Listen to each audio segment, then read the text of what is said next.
আমার মাননীয় সদস্য কোহেলি কুদ্দুস 308 মহিলা আসন 8 আপনার নির্ধারিত সময় 7 মিনিট। ধন্যবাদ। মাননীয় স্পিকার, আপনাকে ধন্যবাদ আমাকে 2024 এবং 25 অর্থ বছরে বাজেট আলোচনা বক্তব্য দেওয়ার সুযোগ করে দেওয়ার জন্য। সবাইকে ঈদুল আজহারের শুভেচ্ছা, ঈদ মোবারক। মাননীয় স্পিকার, বাংলাদেশ আওয়ামী লীগের ইস্তেহার অনুযায়ী সুখী, সমৃদ্ধ, উন্নত ও স্মার্ট বাংলাদেশ বিনির্মাণের অঙ্গীকার নিয়ে মাননীয় অর্থমন্ত্রী মহোদয় 2024 এবং 2025 অর্থ বছরের 7,97,000 কোটি টাকার বাজেট গত 6 জুন মহান জাতীয় সংসদে পেশ করেছেন। সেই জন্য মাননীয় প্রধানমন্ত্রী জননেত্রী শেখ হাসিনা এবং মাননীয় অর্থমন্ত্রীকে ধন্যবাদ জানাই। আমার বাজেটের বক্তব্যের শুরুতেই গভীর শ্রদ্ধার সাথে স্মরণ করি হাজার বছরের শ্রেষ্ঠ বাঙালি, জাতির জনক বঙ্গবন্ধু শেখ মুজিবুর রহমানকে। মহান মুক্তিযুদ্ধের আত্মত্যাগকারী 30 লক্ষ শহীদ এবং 2 লক্ষ নির্যাতিত বোনদেরকে শ্রদ্ধার সাথে স্মরণ করি। 52 ভাষা আন্দোলনের শহীদদেরকেও আমরা শ্রদ্ধার সাথে স্মরণ করি। 1975 সালের 15 আগস্ট ঘাতকের বুলেটে নিহত বঙ্গমাতা শেখ ফজিলাতুন্নেসা মুজিব সহ পরিবারের সকলকে শ্রদ্ধার সাথে স্মরণ করছি। জেলখানার অভ্যন্তরে নিহত জাতীয় 4 নেতাকে শ্রদ্ধার সাথে স্মরণ করছি আমার বাবা চলন বিলের কৃতি সন্তান, নাটোর 4 আসনের 5 সংসদ সদস্য, আমৃত্যু সংসদ সদস্য এবং নাটোর জেলা আওয়ামী লীগের আমৃত্যু সভাপতি বীর মুক্তিযোদ্ধা অধ্যাপক আব্দুল কুদ্দুস সাহেবকে গভীর শ্রদ্ধার সাথে স্মরণ করছি, যিনি বঙ্গবন্ধু এবং শেখ হাসিনার প্রশ্নে ছিলেন আপোষহীন। মাননীয় স্পিকার, 1975 সালে জাতির পিতা বঙ্গবন্ধু শেখ মুজিবুর রহমানকে হত্যার মধ্য দিয়ে বাংলাদেশে হত্যার রাজনীতি শুরু হয়।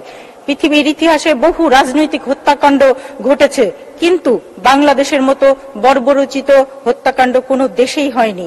ইন্দোনেশিয়ার জাতির পিতা সুকর্ণ, ভারতের জাতির পিতা মহাত্মা গান্ধী, মিয়ানমারের জাতির পিতা মেজর জেনারেল আসাংকে হত্যা করা হলেও তাদের পরিবারের কোন সদস্যকে হত্যা করা হয়েছিল না। শুধুমাত্র বাংলাদেশের জাতির পিতা বঙ্গবন্ধু শেখ মুজিবুর রহমানকে সপরিবারে হত্যা করা হয়। অনেকেই বলে এটি একটি রাজনৈতিক হত্যাকাণ্ড। আসলে এটি শুধু রাজনৈতিক হত্যাকাণ্ড না, এটি জাতিকে ধ্বংস করার জন্যই হত্যাকাণ্ড। এটি বাঙালি জাতির সত্তাকে ধ্বংস করার পরিকল্পনা ছিল এবং বাংলাদেশকে পাকিস্তান বানানোর জন্য একটি চক্রান্ত ছিল। মাননীয় প্রধানমন্ত্রী জননেত্রী শেখ হাসিনাকেও 19 বার হত্যার চেষ্টা করা হয়েছিল। আল্লাহর অশেষ রহমতে ষড়যন্ত্রকারীরা সফল হতে পারেনি। মাননীয় স্পিকার, এত ষড়যন্ত্র করেও বাংলাদেশের অগ্রযাত্রাকে থামানো যায়নি। জননেত্রী শেখ হাসিনার নেতৃত্বে বাংলাদেশ এগিয়ে যাচ্ছে, বাংলাদেশ এগিয়ে যাবে ইনশাল্লাহ।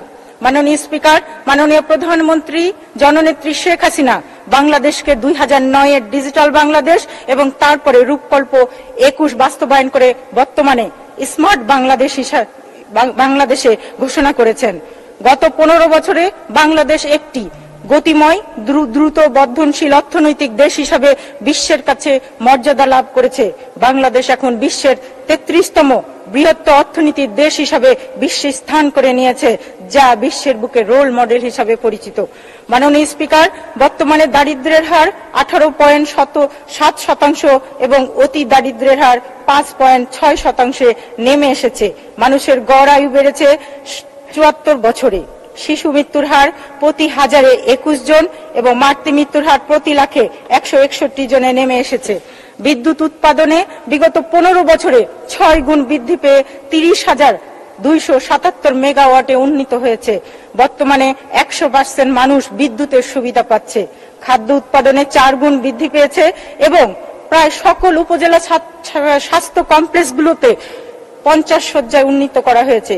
গ্রামীণ স্বাস্থ্য সেবা নিশ্চিত করার লক্ষ্যে 14,311টি কমিউনিটি ক্লিনিক নির্মাণ প্রধানমন্ত্রী শেখ হাসিনার যুগান্তকারী পদক্ষেপগুলোর মধ্যে অন্যতম, যেখানে বিনামূল্যে 27 প্রকার ঔষধ এবং স্বাস্থ্যসেবা পাচ্ছে দেশের সাধারণ জনগণ।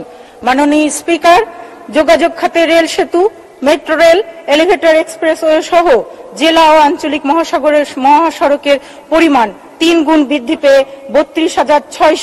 78 কিলোমিটার রাস্তা নির্মিত হয়েছে।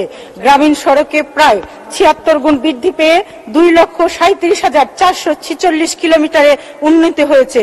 তারপরে গ্রামীণ সড়ক উন্নয়ন খাতে বাজেট বৃদ্ধি করা জরুরি বলে আমি মনে করি। মাননীয় স্পিকার নারীর অর্থনৈতিক ক্ষেত্রে সর্বাধিক অংশগ্রহণের জন্য বিভিন্ন পদক্ষেপ গ্রহণ করেছে এই বাজেটে, যা সত্যই প্রশংসনীয়।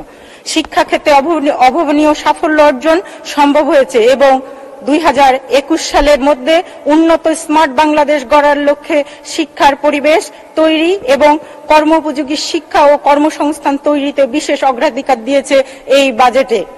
ব্যাপক কর্মসংস্থান সৃষ্টি, দক্ষ জনশক্তি গড়ার লক্ষ্যে কারিগরি শিক্ষাকে আধুনিকরণ করার উপযোগী সিদ্ধান্ত নেওয়া হয়েছে। তবে এই খাতে বাজেট বৃদ্ধি করা প্রয়োজন বলে আমি মনে করি। মাননীয় স্পিকার, তলাবিহীন ঝুড়ি থেকে বাংলাদেশ এখন পরমাণু বিদ্যুৎ, কর্ণফুলী টানেল, বঙ্গবন্ধু স্যাটেলাইটের দেশ, আর এইগুলোই সম্ভব হয়েছে কেবলমাত্র জননেত্রী শেখ হাসিনার জন্য। মাননীয় প্রধানমন্ত্রী জননেত্রী শেখ হাসিনার নেতৃত্বে চতুর্থ শিল্প বিপ্লব ঘটবে ইনশাল্লাহ, যেখানে কৃত্রিম বুদ্ধিমত্তার মাধ্যমে যুগান্তকারী বিভিন্ন প্রযুক্তির ব্যবহার করে নির্মিত হবে স্মার্ট বাংলাদেশ, যার ভিত্তি হবে স্মার্ট নাগরিক, স্মার্ট অর্থনীতি, স্মার্ট সরকার, স্মার্ট সমাজ ব্যবস্থা এবং স্মার্ট বাংলাদেশের মাথাপিছু আয় হবে 12,500 মার্কিন ডলার। দারিদ্র সীমা থাকবে 3% নিচে এবং অতি দারিদ্র সীমা শূন্য কোঠায় পৌঁছায় আসবে ইনশাল্লাহ। মাননীয় স্পিকার, আমাকে আরো 2 মিনিট সময় দিবেন। মাননীয় স্পিকার, বক্তব্যের শেষ প্রান্তে চলন বিলের গণমানুষের কিছু দাবির কথা আমি বলতে চাই।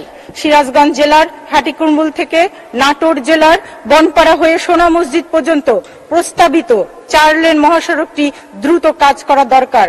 নাটোর জেলার বড়াইগ্রাম উপজেলার রাজ্জাকের মোড় থেকে পাবনা জেলার চাটমোহর উপজেলা পর্যন্ত এবং সিংড়া উপজেলা থেকে গুরুদাসপুর উপজেলার নয়াবাজার পর্যন্ত 2টি রাস্তা অত্যন্ত জনবহুল ও ব্যস্ততম সড়ক হয়।